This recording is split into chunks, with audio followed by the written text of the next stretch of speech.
educated and a prolific writer, Crowley was a walking encyclopedia of occult thought and practice.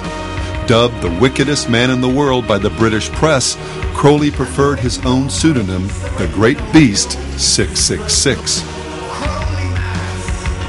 In August of 1914, the World magazine published an account of some of the semi-public ceremonies Crowley held in London. Journalist Harry Kemp attended one such ritual and noted, "Then came the slow, monotonous chant of the high priest. There is no good, evil is good. All hail, Prince of the world, to whom even God himself has given dominion." Kemp continued, sounding for all the world, like he was describing any number of contemporary rock concerts. Men and women danced about, leaping and swaying to the whining of infernal and discordant music. They sang obscene words. Women tore their bodices, some partially disrobed. One fair worshipper, seizing upon the high priest's dagger, wounded herself in the breasts. At this, all seemed to go madder than ever. Such was Crowley's ministry at the age of 39. By the time he died 33 years later, fearful, sobbing, and with the last words, "I am perplexed," upon his lips, his dark legacy had reached sufficient critical mass to almost single-handedly, in the words of occult writer Robert Anton Wilson, spark a worldwide revival of paganism. Well, in 1918, Crowley took a great magical oath, which was a serious thing for Crowley.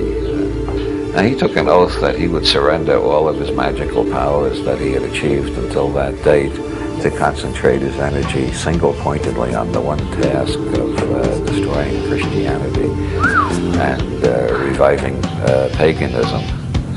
And I think if you look around the world, it's pretty obvious that Crowley has been a remarkable success. Paganism has made a big comeback in an organized way. Neo-pagan groups, and in an unorganized way, our whole society has become more pagan. I'll tell you, when I was a kid, I read Robert Anton Wilson and all this shit, and here we are, we're standing here, we're talking about this shit, and it's real. If you do these things that you're told by Aleister Crowley, if you actually do what they say, things happen. Things occur exactly as it's described, and we can all do it.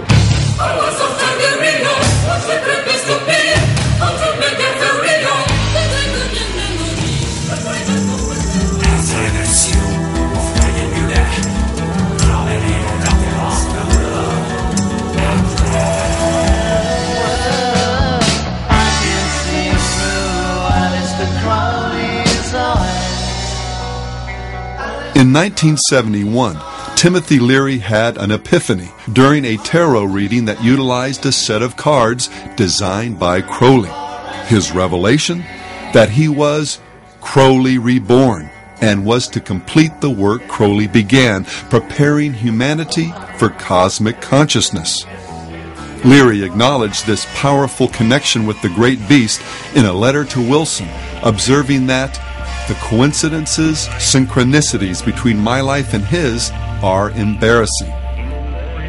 From this connection flowed frequent references to Crowley, his philosophy, and their common destinies in Leary's writings and speech. Well, I've been an admirer of Aleister Crowley. I think that I'm carrying on much of the work that he started over 100 years ago, and I think the 60s themselves. You know, Crowley said he was in favor of finding your own self and do what thou wilt shall be the whole of the law under love. It was a very powerful statement. I'm sorry he isn't around now to appreciate the glories that he started. The phrase, "do what thou wilt," was taken from the Book of the Law, Crowley's most renowned work and one whose composition is worth understanding in the context of our study. While visiting Egypt in 1904, Crowley's first wife, Rose, began going into spontaneous trances, muttering things like, "They are waiting for you," and "He who was waiting was Horus." Intrigued, Crowley and Rose went to visit the Cairo Museum. From a distance she spied a glass case and exclaimed, There he is." Upon inspection, the case did contain an image of Horus painted on a wooden stele. But what particularly stunned Crowley was its exhibit number, 666, his number, the number of the beast. Convinced now that something supernatural was happening, Crowley went back to his hotel and performed a ritual, summoning this higher power. Over 3 successive days, beginning on April 8th, the book was channeled through Crowley while in a trance. And the content of this revelation? I am the snake that giveth knowledge, the Spirit said. To worship me take wine and strange drugs, whereof I will tell my prophet.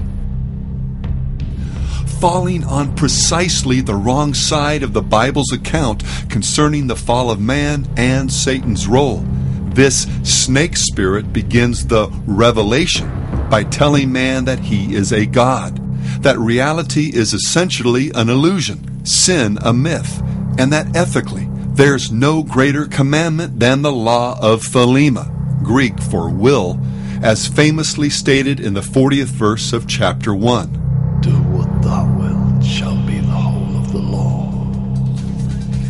We do what we want to do when we want to do it.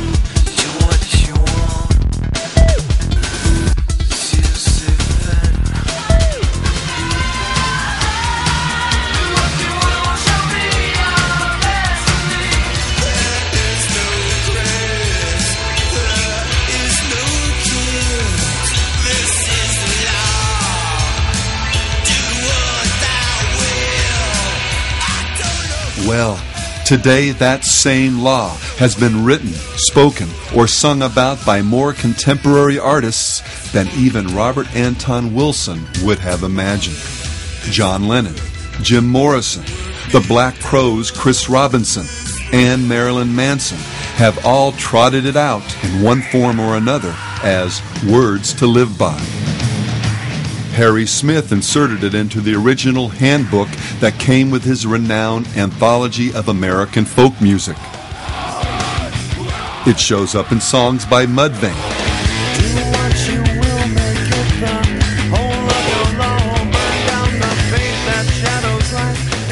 David Bowie, The Only Ones, The Electric Hellfire Club, Alphaville, Throbbing Gristle, Numb, Ancient Ceremony, Eddie and the Hot Rods, Death SS, Theater of Tragedy, Cult Disciples, Therion, Psychic TV, Celtic Frost, Bruce Dickinson, Moonspell, Graham Bond, Sepultura, Edge of Sanity, The Lords of the New Church, and Marilyn Manson, among others.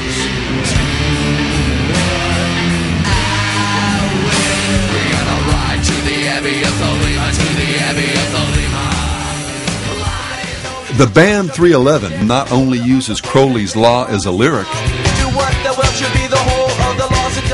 the bass player had it tattooed on his leg, as well as Crowley's Tree of Life design on his back. Punk band Unwritten Law had Crowley's Law written on their concert t-shirts. I'm closer to the golden dawn, immersed in Crowley's uniform of imagery. Among rock artists who have studied and embraced aspects of Crowley's magical system, Daryl Hall, Sting, Coil, and Killing Joke, among many others, could relate at some point in their careers to Bowie's comment, "My overriding interest was in Kabbalah and Crowleyism, the whole dark and rather fearsome netherworld of the wrong side of the brain." Director Donald Cammell, the man behind the underground film Performance, used to enjoy telling friends that, as a child, he would sometimes be bounced on the knee of the wickedest man in the world. Significantly, the film starred the Stones' Mick Jagger and Anita Pallenberg, herself a devoted occultist, and explored nihilism and insanity through the metaphor of rock and roll. The only performance that makes it, that really makes it, all the way, is the one that achieves madness, right? Kamel also played the role of Osiris in Lucifer Rising, the film by another Crowley devotee, Kenneth Anger. Anger directed and produced a number of occult films that utilized the talents of rockers Marian Faithfull, Mick Jagger, Jimmy Page, and Bobby Beausoleil, another Crowleyite who was later convicted of murder in relation to the Manson cult.